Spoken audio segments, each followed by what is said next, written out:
Vamos lá, galera. Ó, segundo bloco aqui da nossa aula de pontuação, mega importante. Olha que observação maneira a gente tem aí. Eu já até falei sobre esta observação quando estávamos trabalhando as aulas de conjunções. Mas a gente enfatiza aqui mais uma vez. Então se liga só. A moça veio à festa e logo se foi. A moça veio à festa e o marido ficou em casa.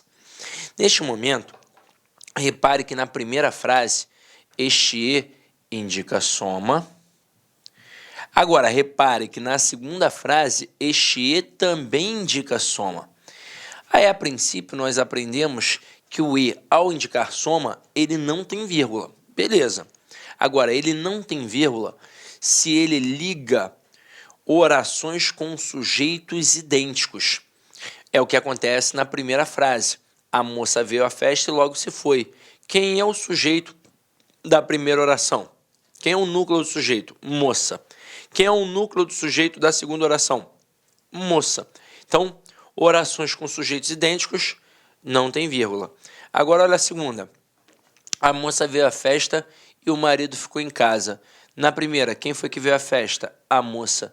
Na segunda, quem foi que ficou em casa? O marido. Então, neste momento, eu tenho um e indicando soma, mas eu tenho sujeitos diferentes. E aqui entra o que a gente chama de vírgula facultativa. Eu chamei a atenção na hora que a gente estava na aula de conjunções e vou chamar a atenção agora. Eu tenho visto na internet assim, ó, sujeitos diferentes, taca a vírgula.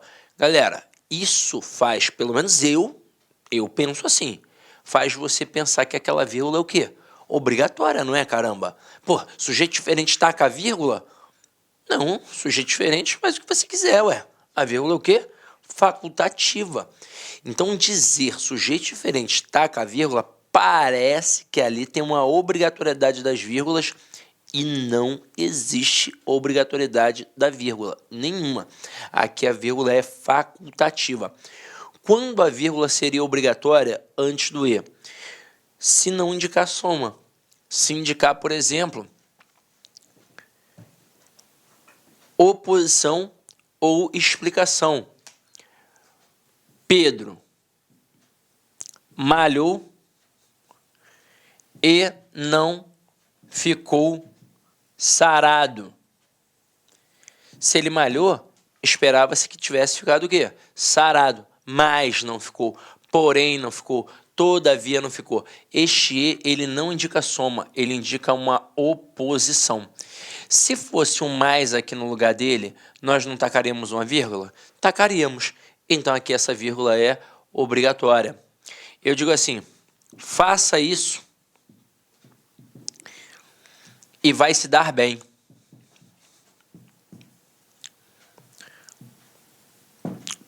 Não tem aqui um modo imperativo? Esta outra estrutura não está servindo para explicar? Então este e, perdão, ele tem valor explicativo. Neste momento entra mais uma vez aqui uma vírgula obrigatória. Então, no nosso material aqui, destacado, eu tinha um e indicando soma nas duas sentenças. Quando indica soma e tem sujeitos idênticos, não pode ter vírgula de jeito nenhum. E quando são sujeitos diferentes, a vírgula é facultativa. E o que isso significa? Que a sua retirada ou inserção não atribui prejuízo gramatical nem alteração de sentido.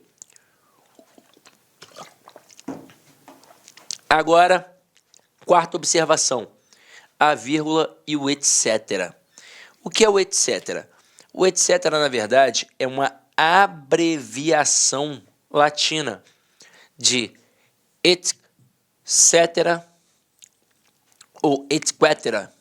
Tanto faz, até porque o latim se ramifica. Na verdade, essa expressão significa entre outros. Só que na prática mesmo, significa e outros. E outros. E outros. Então, quando a gente faz um módulo de redação discursiva, a gente pede para o aluno não colocar o etc. no texto dele. Exatamente porque a gente o tempo todo pede para não fazer abreviação no texto. Então, se eu não posso fazer abreviação no meu texto, o que eu não posso colocar? O etc. porque é uma abreviação. Mas caramba, o etc. é uma abreviação latina. Não importa, caramba. Se eu peço para não fazer abreviação, eu não vou fazer abreviação. Aí eu peço para o meu aluno, na hora que der vontade de colocar o etc., colocar entre outros, entre outras, porque aí sim ele vai mostrar que tem mais coisas. Mas também não dá para usar a esmo. Por exemplo, fui à feira, comprei banana, melancia, abacate, pronto, só comprei isso. Aí eu vou botar que eu comprei banana, melancia, abacate, etc. Comprei banana, melancia, abacate, entre outras frutas. Não, eu só comprei aquilo, caramba. Então não cabe o etc. nenhum entre outras. Agora, se eu comprei mais frutas, aí a pessoa, por isso, coloca o etc., mas aí eu peço para tirar o etc. e colocar entre outras frutas. Só que, na verdade, a expressão etc. significa e outras. É como se eu dissesse assim, pintamos paredes, tetos, pisos e outras coisas, e outros elementos. Então, o etc. ele já tem o e. E se ele já tem o e, eu não boto a vírgula. Não coloco. Agora, esse etc. não vale lá na dissertação do concurso público, mas ele vale em qualquer outro local. Ah, vou fazer meu TCC. Caramba, ele vale, ele pode. Então ele vai entrar. Agora, não coloque vírgula antes dele. Mas muito cuidado. Porque se você pegar a gramática, por exemplo, pode pegar a gramática do Celso Cunha, do Bechara, do Rocha Lima, do Manuel Pinto Ribeiro, do Said Ali, de vários outros, e você vai observar que ele ensina que não é para colocar vírgula, mas lá vem vírgula, antes de vários exemplos que ele sai dando. Você pode ter certeza que lá na gramática do Bechara, não foi o coitado do Bechara que botou a vírgula, foi o editor.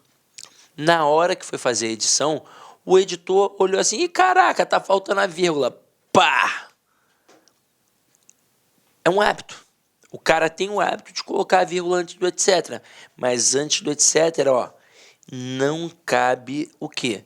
Vírgula. E na prova do concurso, Sidney? Ora, vale o que o gramático está explicando. Não tem vírgula. Se eu colocar uma vírgula ali, eu tenho um prejuízo gramatical. E pronto, acabou.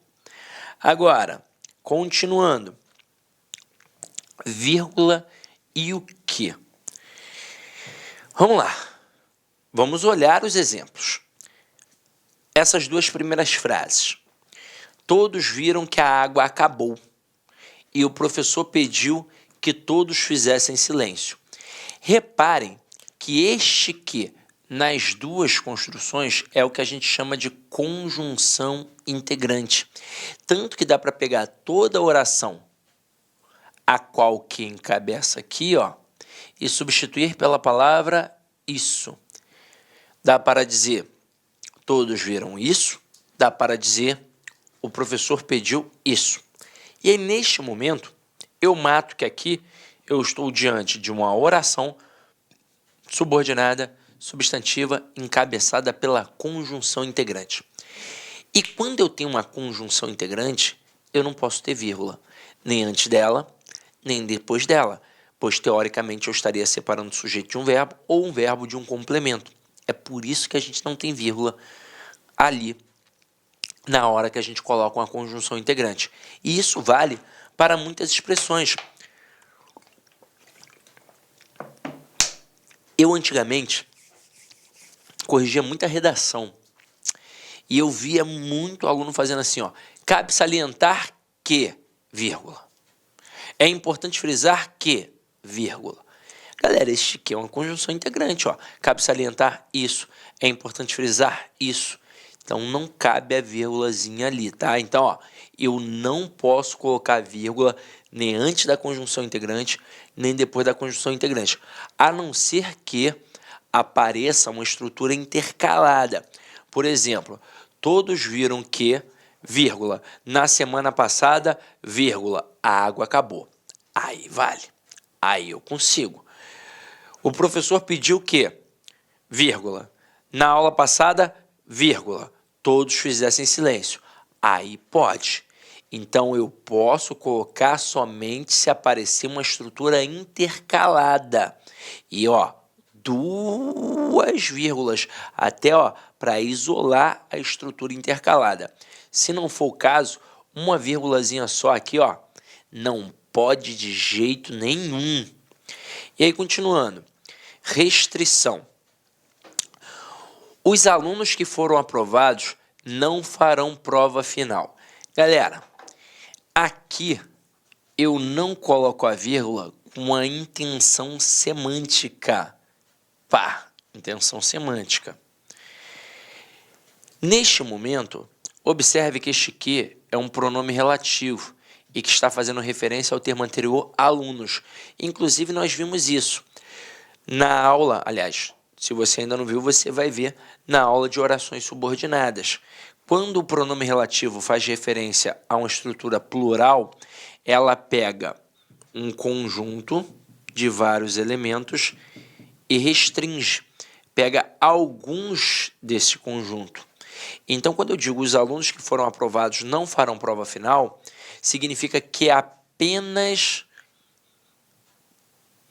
alguns foram aprovados. Consequentemente, apenas estes alguns que foram aprovados não farão prova final. Logo, significa que tem aluno que não foi aprovado ainda e, consequentemente, fará o quê? A prova final. Mas isso é uma ideia de restrição. Quando é que isso surge? Quando o que é um pronome relativo e encabeça o que a gente chama de oração subordinada adjetiva. Nos exemplos com que conjunção integrante, nós tínhamos orações subordinadas substantivas. Se a gente fosse até dar a função sintática, quem vê, vê alguma coisa, quem pede, pede alguma coisa. Seriam orações subordinadas substantivas objetivas diretas, as duas. Agora aqui, se for encabeçado por um pronome relativo, eu tenho uma oração subordinada adjetiva. Se não tem vírgula, é uma oração subordinada adjetiva restritiva, que exatamente tem esse valor de restrição, de limitação, de afunilamento. Agora, e quando vem a explicação ou generalização? Os alunos que foram aprovados não farão prova final. Neste momento, observem que eu coloquei a estrutura entre vírgulas. Toda estrutura entre vírgulas, na língua portuguesa, pode ser, retirada. Então, a estrutura explicativa entre vírgulas, ela pode ser retirada. Isso mostra que agora a oração principal sozinha faz sentido. O que antes não fazia, Os alunos não farão prova final. Que alunos? Seria mais ou menos assim, que alunos? Os que foram aprovados. Porque tem aluno aqui, que não foi aprovado não, hein? Agora, os alunos não farão prova final. Porra, que maneiro. Ou seja, significa que todos os alunos passaram. Então aqui, quando eu coloco os alunos, vírgula, que foram aprovados, vírgula, não farão prova final, eu mostro que todos os alunos foram aprovados. Consequentemente, todos não farão a prova final. Isso mostra que não tem aluno reprovado e, consequentemente, também não terá aluno fazendo prova final. Aí, nesse momento, o que eu tenho aqui?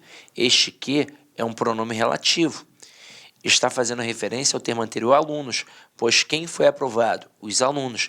Então, eu tenho uma oração subordinada adjetiva explicativa. Semanticamente, é muito diferente? Absurdamente diferente. Então, restrição é uma coisa, explicação é outra. Se eu retiro ou insiro as vírgulas, eu mudo alguma coisa? Mudo o valor semântico.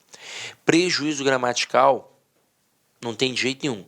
O que existe aqui é uma alteração de sentido.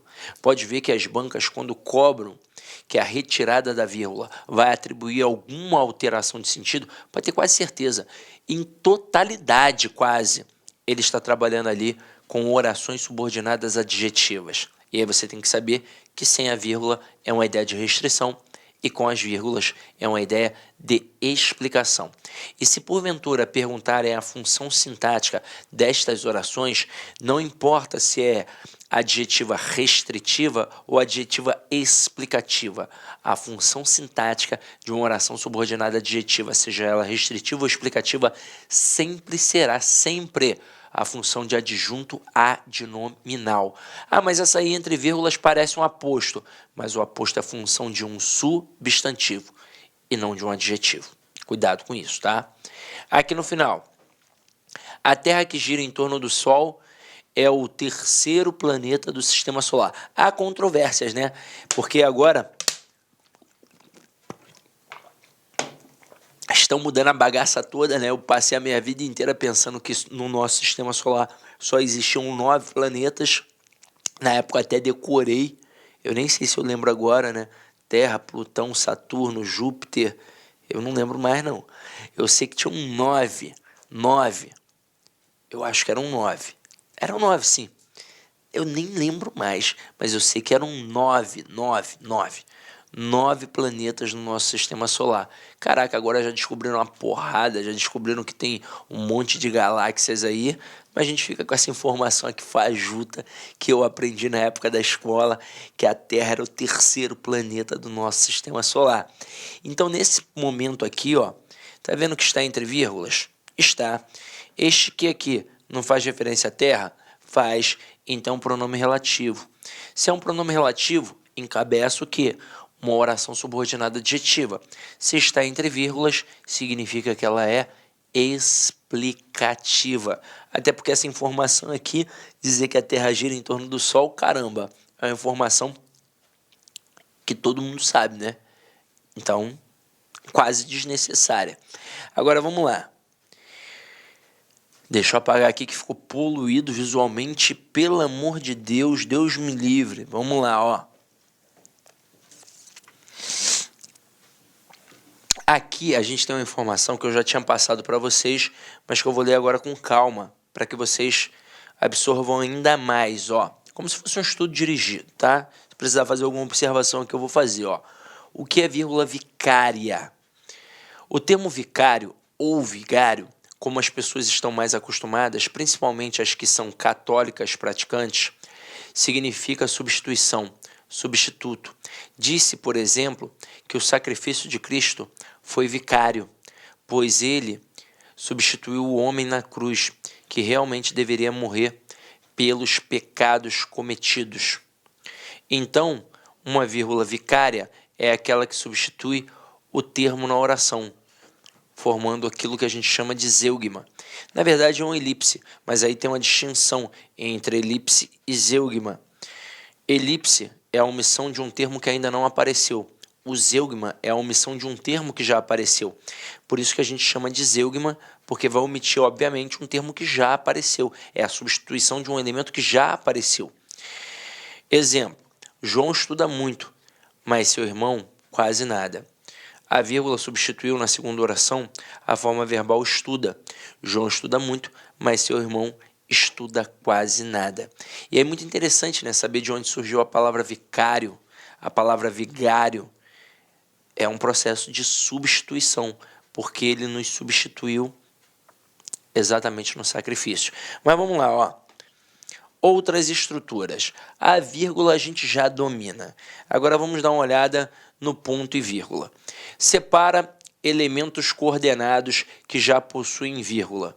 Exemplo, Pedro tinha fome, eu sede. Pode ver que aqui entrou uma vírgulazinha vicária. Ó. Pedro tinha fome, eu tinha sede.